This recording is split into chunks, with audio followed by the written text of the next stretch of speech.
아멘.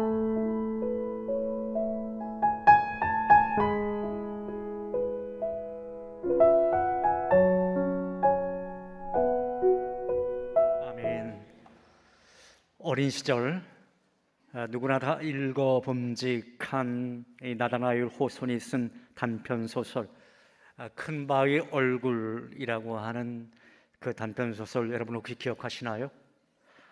이 소설은 마을 앞 큰 산에 인재한 모습의 얼굴을 하고 있는 바위를 배경으로 하고 있지요. 가까이서 보면 단지 바위일 뿐이지만 큰 바위 얼굴의 모습은 마을을 지켜주는 그 이상의 존재입니다. 이 소설에 등장하는 주인공이 있어요. 바로 이제 어니스트라고 하는 소년인데요. 이 어니스트라고 하는 소년은 어머니로부터 바위 언덕에 새겨진 큰 바위 얼굴을 닮은 아이가 태어나 장차 훌륭한 인물이 될 것이다 라고 하는 전설을 듣게 됩니다. 어니스트는 커서 그런 사람을 만나보았으면 참 좋겠다라고 하는 기대를 가지고 자신도 어떻게 살아야 저 큰 바위 얼굴처럼 될까 생각하면서 진실하고 겸손하게 삶을 하루하루 살아가게 됩니다. 물론 큰 바위 얼굴을 닮은 그 인물이 나타나기를 기다리면서 말이죠. 세월이 흐르는 동안에 그런 많은 사람을 만나게 돼요. 돈 많은 부자도 만나게 되고요. 훌륭한 그러한 정치인 또 용맹한 장군, 글을 잘 쓰는 시인들 쭉 만나보았지만 큰 바위 얼굴처럼 훌륭한 인물로는 보이지 않습니다. 그래서 그는 종종 실망을 하곤 하지요. 그 사이에 평범한 농부였던 이 어니스트는 하나님의 말씀을 전하는 설교자가 됩니다.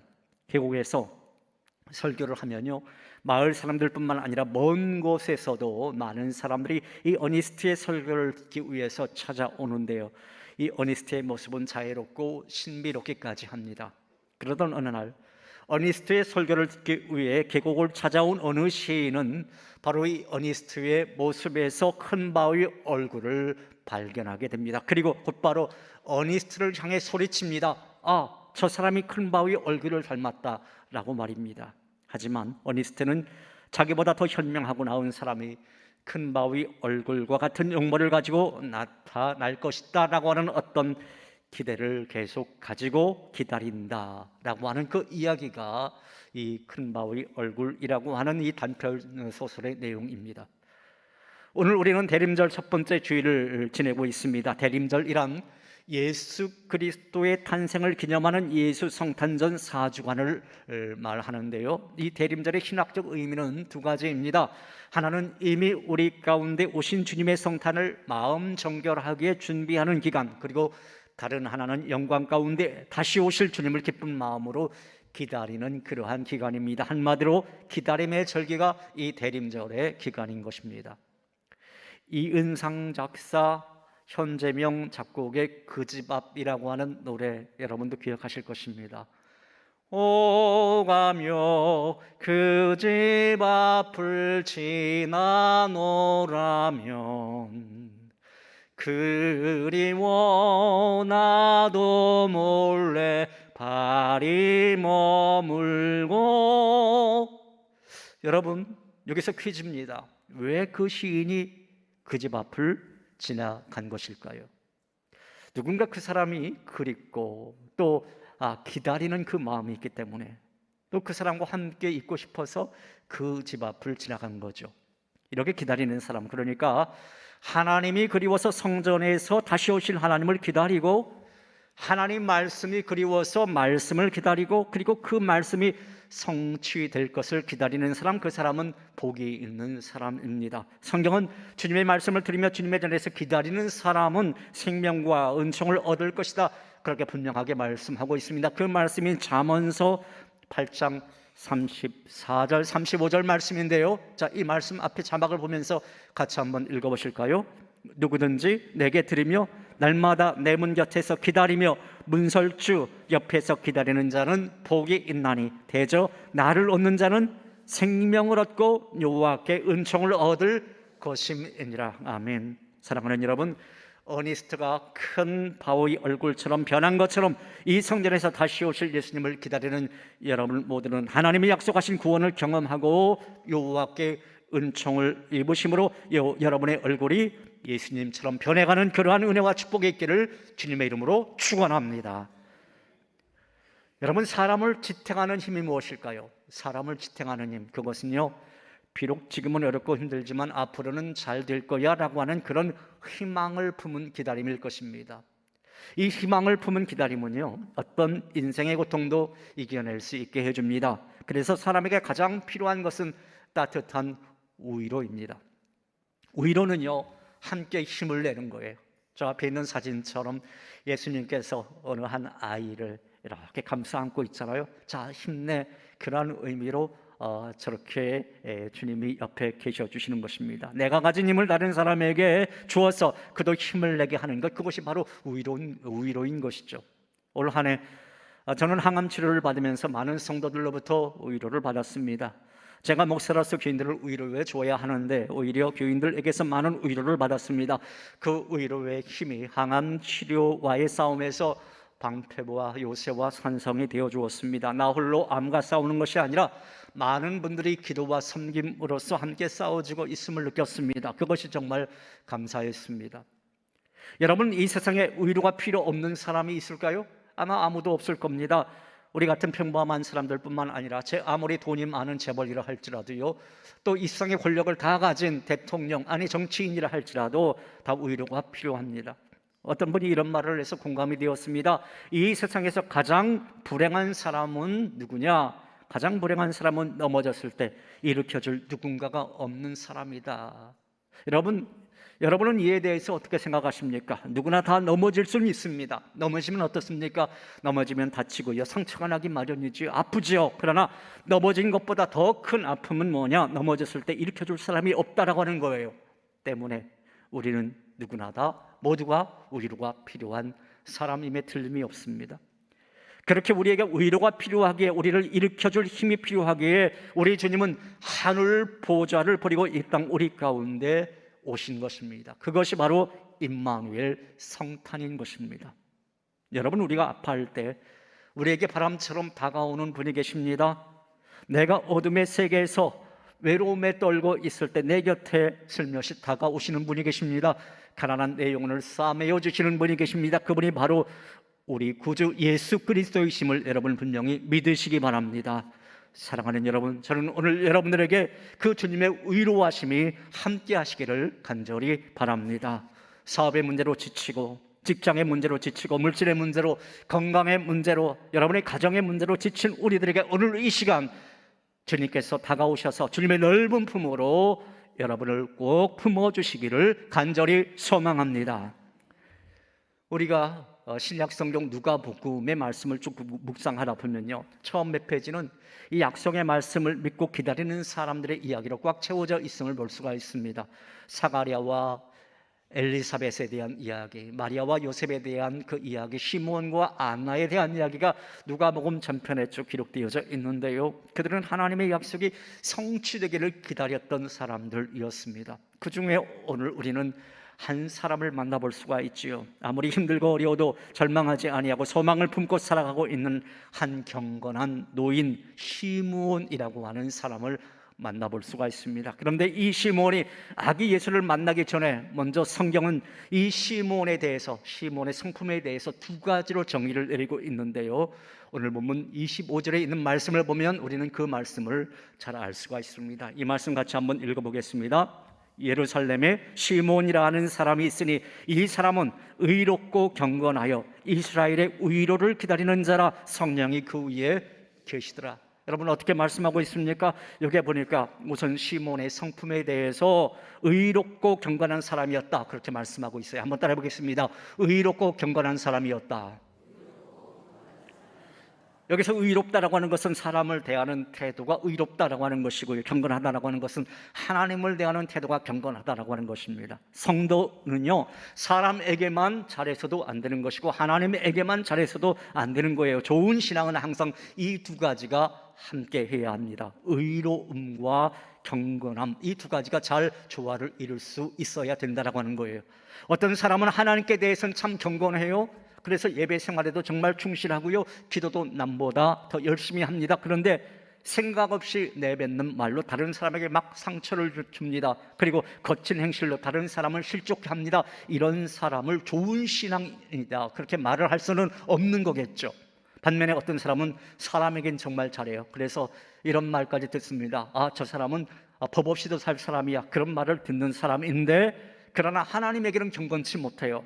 예배생활, 경건생활 형편없습니다. 소홀히 합니다. 그런 사람도요, 좋은 신앙이다 그렇게 말을 할 수는 없는 겁니다. 그런데 오늘 본문의 시몬은 어떤 사람이었느냐? 이 두 가지의 조화를 잘 이루며 살았다라고 하는 거예요. 사람들에게는 이롭게 살고 하나님에게는 경건하게 삶을 살았다라고 하는 것입니다. 사랑하는 여러분, 저는 오늘 이 예배를 드리시는 여러분 모두는 시몬처럼 사람에게는 의롭고 하나님에게는 경건한 그런 참된 신앙인이 다 되시기를 주님의 이름으로 축복합니다.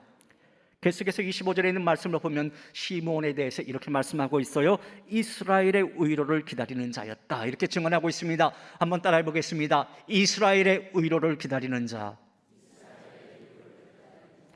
시몬, 그런 의로의 메시아를 기다리고 있는 그런 사람이었습니다.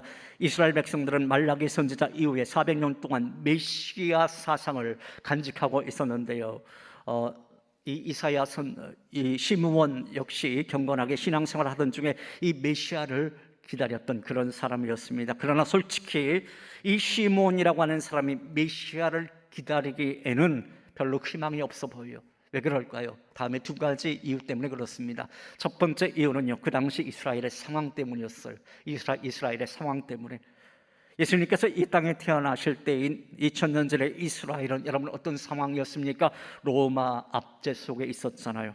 이스라엘은 오랫동안 외세의 침입을 받아왔어요. 주전 8세기부터 아수르라고 하는 나라, 그리고 그 이후에는 바벨론이라고 하는 나라, 그리고 파사라고 하는, 즉 페르시아라고 하는 나라, 그 다음엔 헬라, 즉 그리스. 그러다가 주전 63년부터 이 로마의 지배를 받고 있었습니다. 그러다 보니까 예수님이 태어날 그 당시 그 로마의 어떤 군사 통치와 폭정으로 이스라엘 백성들, 그 많은 사람들이요 고통을 받고 있었어요. 고난을 당하고 있었습니다. 그래서 그때 그 힘든 시기에 이스라엘 백성들이 불렀던 노래가 여러분 어떤 노래였습니까? 찬송가에 나와 있잖아요. 고도소서 임마누엘 곧 구하소서 이스라엘 그 포로 생활 고달파 메시아 기다립니다. 이것이요 예수님 시대 그 백성들의 상황이었어요. 따라서 시므온에게 여러분 무슨 희망이라고 하는 것이 남아 있었겠습니까? 두 번째 이유가 있었는데요, 나이가 많았기 때문이었어요. 시므온이 메시아를 기다리는데 희망이 없어 보이는 것은 이 나이가 많았기 때문에. 오늘 보면 29절에 있는 말씀 보면 이런 말씀이 있죠. 자, 29절 같이 한번 읽어볼까요? 주제요, 이제는 말씀하신 대로 종을 평안히 놓아주시는도다. 여러분, 이 대목의 말씀은요, 예수님을 가슴에 아는 그 시므온이 이제 내가 메시아를 가슴에 안았으므로 죽어도 여한이 없다라고 하는 그런 고백입니다. 여러분, 이러한 고백은요 젊은 사람이 할 수 있는 것일까요? 아니잖아요. 나이 지긋한 사람. 자, 시므온이 나이가 많다는 그런 뜻이겠죠. 시므온의 나이가 얼마나 되었을까요? 성서학자들의 주장에 의하면 아마도 80세는 좋게 넘었을 거다, 그렇게 주장을 하고 있습니다. 여러분, 한 살 한 살 나이가 먹어가면서 어떤 생각이 드시나요? 우리 김철랑 장로님도 최중태 장로님도 제가 부임했을 때는 시무 장로님이셨어요. 그쵸? 예, 시무 장로님이셨습니다. 신섭중 장로님 제외하고는 대부분 다 시무 장로님이셨는데요, 14년, 15년이라고 하는 세월이 지나다 보니까 이제 여러분도 참 늙어가시는 것 같습니다. 저도 늙어가고 있거든요. 그런데 이 찬양대에 계시는 이 권사님들도, 여러분 중에 이제 많은 분들도 이제 연세가 들어가신다, 이제 그러한 인상을 받습니다. 이렇게 시므온도 점점 이제 나이가 들어간 거죠. 이렇게 미래에 대한 꿈을 가지기에 상황이 좋지 않아 보이고 나이도 많아 보이는 시므온이었지만, 그럼에도 시므온은요 무엇을 가지고 있었느냐? 희망이라고 하는 것을 가지고 있었어요. 희망을 품고 있었어요. 어떠한 희망인지 아십니까? 내 생전에, 내 살아생전에 메시아를 다시 만날 것이다 라고 하는 그 희망이 있었습니다. 그 말씀이 오늘 보면 26절에 있는 말씀이에요. 자, 26절 말씀 같이 한번 읽어보실까요? 그가 주의 그리스도를 보기 전에는 죽지 아니하리라 하는 성령의 지시를 받았더니, 자, 성령의 지시를 받았어요. 어떤 지시를 받았다고요? 네가 죽기 전에 주의 그리스도를 만날 것이다 라고 하는 그러한 음성을 들었습니다. 이것은요, 시몬에겐 하나의 큰 희망이었습니다. 그리고 그 희망이 시몬의 삶의 목적이었어요. 이제 연로한 시몬이 이 땅을 살아가야 할 유일한 이유가 있었는데, 그것은요, 내 살아생전에 이 세상을 구원할 그 메시아를 만날 수 있을 것이다 라고 하는 그 희망이 그 마음속에 있었던 겁니다. 여러분, 꿈이 있는 인생, 뭔가를 소망하는 인생은요, 기쁨과 설레임으로 살아갈 수 있는 거예요. 꿈과 희망은 현실의 고통을 이길 수 있는 그 능력을 만들어줍니다. 꿈과 희망은 삶의 의미를 잃고 의미 없는 삶을 살아가는 인생들에게 삶의 참된 가치와 목표를 보게 해줍니다. 언더우드 선교사 여러분 잘 아시잖아요. 우리나라 선교 초창기 시절에 이 언더우드 선교사님이 어느 개척교회의 젊은 목사님을 이제 방문하게 되었다라고 그래요. 그런데요, 그 목사님이 여러 가지로 정말 그 절망에 빠져 있는 거예요. 왜냐하면 몇 사람 교인들께 등록시켜서 놨는데 그 교인들이 다 간 거예요. 다 가버린 거예요. 얼마나 힘들었을까요? 남아있는 분은 목사님하고 이제 사모님만 이렇게 딱 남아있는 겁니다. 실망과 우울한 마음으로 침통해 있는 그 목사 내외에게 언더우드 선교사님이 웃으면서 여러분 어떤 말씀하신지 아세요? 바로 이렇게 말씀했다라고 그래요. 목사님은 희망이 있습니다. 이게 무슨 말씀이에요, 선교사님? 지금 두 분밖에 없으니 여기서 더 줄어들 리는 없고 앞으로는 오직 늘어날 일만 남았으니 희망이 있는 것 아니겠습니까? 이렇게 말씀했다라고 그래요. 여러분, 사람을 살게 하는 힘은요, 희망인 거예요. 희망입니다. 사람은 돈으로 사는 게 아니에요. 희망의 힘으로 사는 것입니다. 사람은 힘들어서 못 사는 게 아니에요. 희망이 보이지 않으면 죽는 겁니다. 결국 꿈꾸는 자가 승리하는 것입니다. 한번 따라해 보겠습니다. 꿈꾸는 자가 승리한다. 우리가 구약 성경을 보면은 요단강 건너 저편에 약속의 땅을 본 사람이 있었죠. 그들은 거칠고 줄이고 목마른 광야를 견디어내었습니다. 그 이유가 여러분 무엇 때문이었습니까? 희망이 있었기 때문에, 하나님께서 약속하신 땅이 주어질 것이다 라고 하는 그 희망이 있었기 때문에 그들은 모든 것을 견디고 이겨낼 수 있었습니다. 사랑하는 여러분, 지금 이 시간 그동안 품어왔던 희망이 부서지고 깨어지고 절망스러운 그 삶의 자리 속에 놓여 있는 분들이 계십니까? 시몬은 그 희망을 하나님께 두었습니다. 사람에게 두지 않았어요. 아무리 나이가 많고 늙었어도요, 세상의 상황 비록 좋지 않아 보여도 지금까지 약속 지키신 그 신실하신 하나님, 그분 앞에 소망을 두며 희망 중 하루하루를 살아갔던 것입니다. 여러분, 오늘 여러분의 삶의 자리 한번 둘러보십시오. 내 개인적으로 보았을 때는 여러 가지로 절망적일 수가 있어요. 희망이 없어 보일 수가 있습니다. 다시 일어날 건강의 희망이 없어 보일 수도 있고 경제적 희망 보이지 않을 수도 있습니다. 자, 그렇다면 오늘 우리가 불러야 할 희망의 노래는 아예 없는 것일까요? 여러분, 그렇지 않습니다. 그것은 아닙니다. 1991년 일본의 최대 사과 생산지인 아오모리 현에 엄청난 태풍이 몰아닥쳐서 마을 전체가 쑥대밭이 된 적이 있었죠. 피해가 얼마나 컸던지요. 수확을 앞둔 사과의 90%가 다 떨어져 버리고 말았습니다. 여러분 한번 상상해 보십시오. 내가 한 해 동안 정말 수고하고 애썼는데 90%의 사과가 다 떨어졌다. 얼마나 그 농부의 마음, 그 과수원직의 마음이 힘들었겠습니까? 그런데 그 마을에서 한 농부가 그 마을 주민들에게 이렇게 말을 했다라고 그래요. 우리 사과의 90%는 떨어졌지만 아직 10%는 그대로 남아있지 않습니까? 어차피 떨어진 것은 버리고 그래도 안 떨어진 10%의 그 사과를 한번 팔아봅시다. 이렇게 팝시다. 초속 40m의 초강력 태풍에도 떨어지지 않는 사과, 이 위대한 합격 사과를 한번 팔아봅시다 라고 말입니다. 그래서요, 그 태풍에 살아남은 사과에 이름을 붙였대요. 저 화면을 보세요. 저렇게 사과 표면에 합격이라고 하는 것을 딱 붙이고 값을 10배로 매겼대요. 10배. 10배로 매겨서 저것을 시중에 내다 팔았는데 여러분, 놀라운 일이 일어난 거예요. 사람들이 자, 어떻게 40m 초강풍에도 저 사과가 안 떨어질 수 있냐, 그 사과가 도대체 어떤 사과냐. 그리고 마음속으로 어떤 생각이 드냐면, 저 사과 우리 집에 갖다 사다 놓으면 우리 아이 대학교에 합격할 것 같다. 우리 사업이 더 잘 될 것 같다. 그래서 저 합격 사과를 사려고 그 아오모리 현에 줄이 쫙 서 있었다라고 합니다. 그러니까 그들은 태풍으로 사과를 90% 잃었지만 대신 희망이라고 하는 것을 얻었고, 그때 놀라운 기적이 그 마을에 일어날 수 있었던 거죠.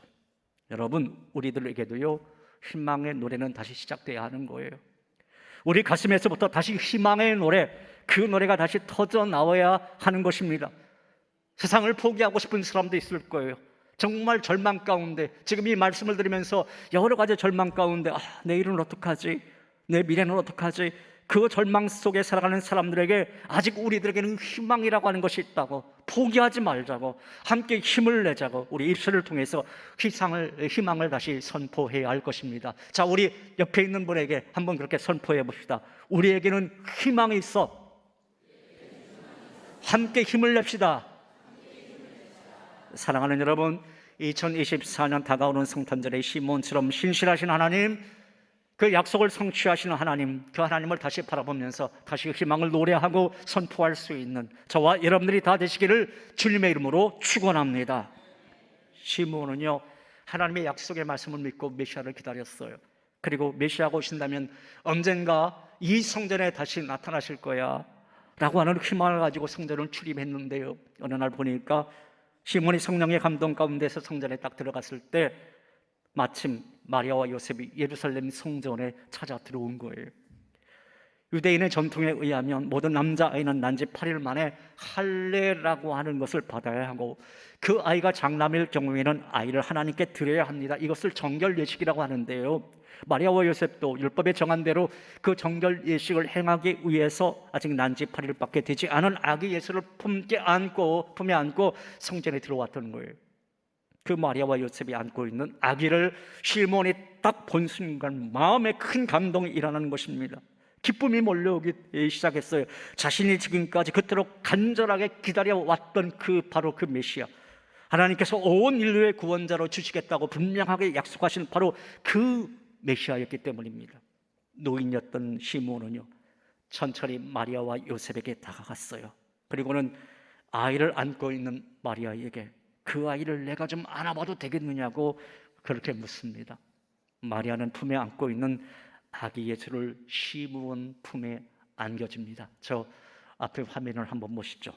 저 사진이 17세기 네덜란드의 화가 렘브란트가 그린 그림인데요, 아기 예수를 안은 시므온이라고 하는 그림입니다. 80이 넘으신 저 시므온 할아버지가 아기 예수를 품에 안고 감격하는 그 그림이지요. 시몬이 아기 예수를 안는 순간에 그는 온 세상이 밝아오는 것을 느꼈어요.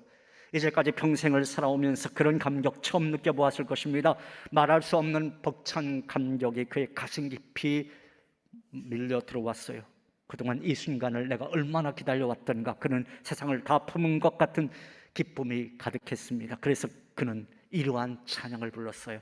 그 찬양이 오늘 보면 30절부터 32절에 있는 말씀인데요, 앞에 화면에 있는 그림 속에 자막을 보면서 이 말씀 같이 한번 읽어봅니다. 내 눈이 주의 구원을 보았사오니 이는 만민 앞에 예비하신 것이요 이방을 비추는 빛이요 주의 백성 이스라엘의 영광이니이다 하니, 시몬이 그렇게 고백했다라고 하는 거예요. 시몬은 품에 안은 그 아이에게서 하나님의 구원을 보았던 것입니다.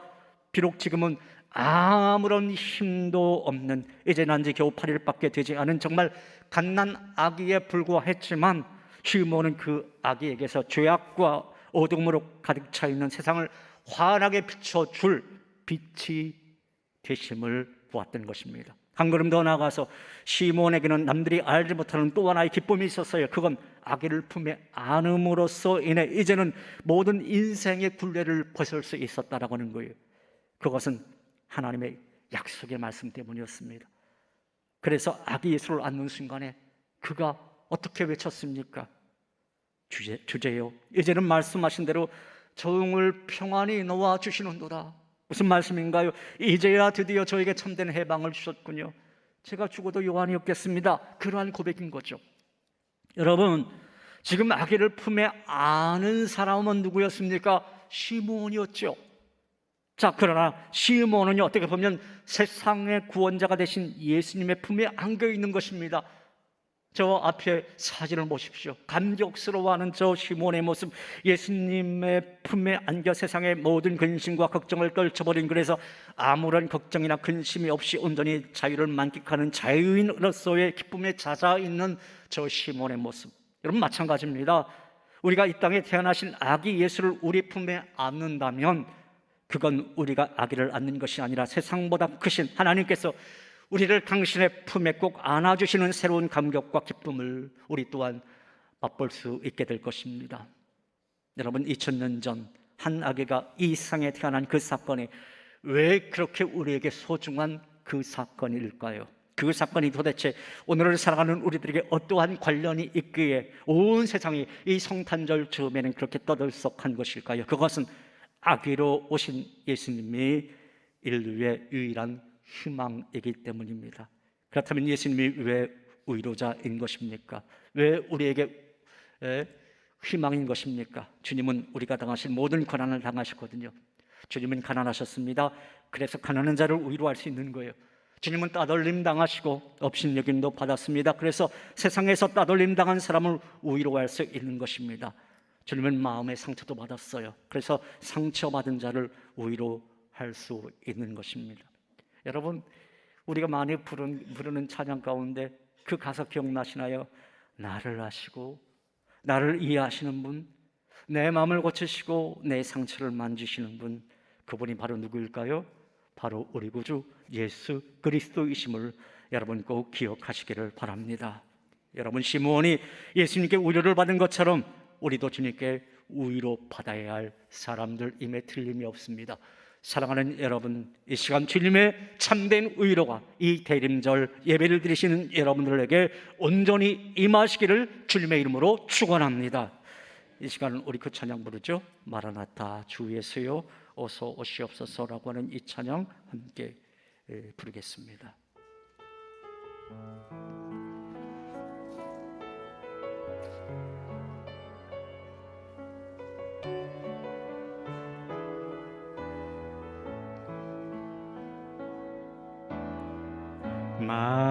마라나타 주 예수여 어서 오시옵소서. 땅의 모든 끝 모든 족속 주를 찬송하게 하소서. 마라나타 주 예수여 어서 오시옵소서. 모든 열방이 주께 돌아와 춤추며 경배하게 하소서. 우리 주님 다시 오실 길을 만들자. 십자가를 들고 땅끝까지 우린 가리라. 우리 주님 하늘 영광 온 땅 덮을 때 우린 땅끝에서 주를 맞으리. 마라나타 마라나타 아멘. 주 예수여 오시옵소서. 마라나타 마라나타 아멘. 주 예수여 오시옵소서. 우리 주님 다시 오실 우리 주님 다시 오실 길을 만들자. 십자가를 들고 땅 끝까지 우린 가리라. 우리 주님 하늘 영광 온 땅 덮을 때 우린 땅 끝에서 주를 맞으리. 마라나타 마라나타 마라나타. 아멘. 주 예수여 오시옵소서. 마라나타 마라나타 마라나타. 아멘. 주 예수여 오시. 우리 양손 높이 들고 마라나타 마라나타 마라나타. 아멘. 주 예수여 오시옵소서. 마라나타 마라나타 마라나타. 아멘. 주 예수여 오시옵소서. 아멘. 주 예수여 오시옵소서. 마라나타. 우리 가운데 오시옵소서. 대림절은 위로하러 오신 예수님을 기다리는 절기입니다. 마라나타. 아멘. 주 예수여 어서 오시옵소서. 이 땅을 아무리 둘러봐도 희망이라고 하는 것은 보이지 않을 수 있습니다. 그러나 우리를 찾아오신 주님이 계시기 때문에 우리는 또다시 여전히 희망의 노래를 부를 수 있는 겁니다. 사랑하는 여러분, 다시 오실 주님을 기다리는 이 성탄의 계절에 우리 모두 시몬처럼 절망의 자리에서 불뚝 일어나서 다시 희망을 선포하며 희망을 노래할 수 있는 여러분 다 되시기를, 또 우리의 모든 삶의 자리에서 주님의 위로를 기다리는 저와 여러분 모두가 다 되시기를 주님의 이름으로 축원합니다. 하나님 아버지, 우리가 방금 마라나타 주 예수여 어서 오시옵소서 그 찬양을 불렀습니다.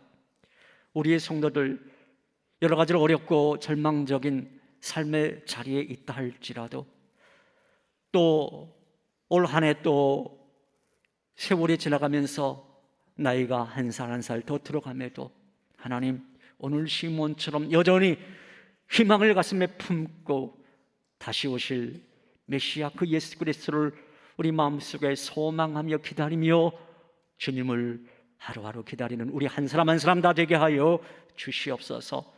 주님의 위로가 또 주님의 함께하심의 은총이 우리 모든 성도들을 온전히 덮어 주시옵소서.